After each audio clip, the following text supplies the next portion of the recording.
Bonjour à toutes et à tous et merci de votre fidélité. Dans le contexte d'un monde troublé et incertain qui tente au repli, le contexte d'une humanité dispersée qui cherche du sens, le contexte où beaucoup sur la planète subissent la vie, c'est dans ce contexte que nous entendons l'évangile des béatitudes. Et ils sont presque une provocation.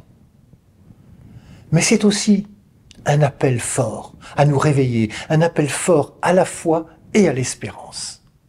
Écouter aujourd'hui les béatitudes, c'est découvrir un chemin, celui de Dieu lui-même qui ne se résigne pas aux malheurs et aux souffrances du monde, mais qui vient nous chercher là où nous sommes, pour nous entraîner vers ce qui est notre vocation profonde, celle du bonheur et de la joie.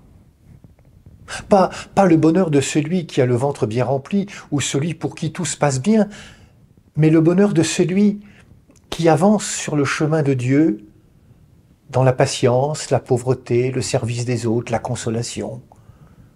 Laissons-nous emmener par l'esprit des béatitudes vers la joie de rencontrer dans le quotidien de nos vies un Dieu d'amour toujours à l'œuvre. Ce chemin des béatitudes n'est-il pas celui du Christ lui-même? En le suivant, nous ne nous trompons pas de guide.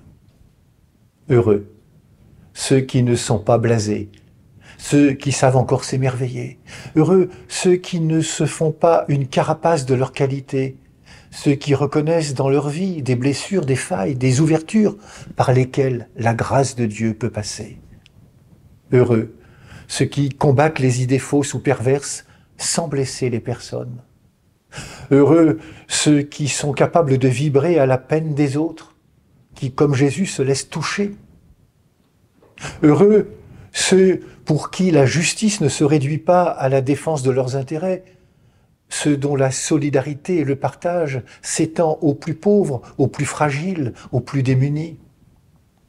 Heureux ceux qui choisissent de ne pas se venger, ceux qui savent que le pardon n'est pas signe de lâcheté, mais signe de la vraie grandeur d'âme. Ceux qui savent faire cesser les vieilles rancunes, ceux qui ne prêtent ni leur langue ni leurs oreilles à toutes les médisances, ceux qui ne désespèrent pas de rendre le monde plus fraternel. Heureux ceux qui, par amour, savent payer de leur personne. Heureux ceux qui se souviennent de leur baptême dans les choix qu'ils ont à faire, ceux qui n'ont pas honte de se reconnaître disciples de Jésus-Christ, ceux dont la foi est humble, l'espérance solide et la charité active. En amitié avec Jésus, donnons à nos vies la saveur de l'Évangile dont notre monde a tant besoin. Tu nous as fait pour toi, Seigneur, et notre cœur est sans repos, tant qu'il ne demeure en toi. Bonne journée à toutes et à tous, prenez bien soin de vous et des autres.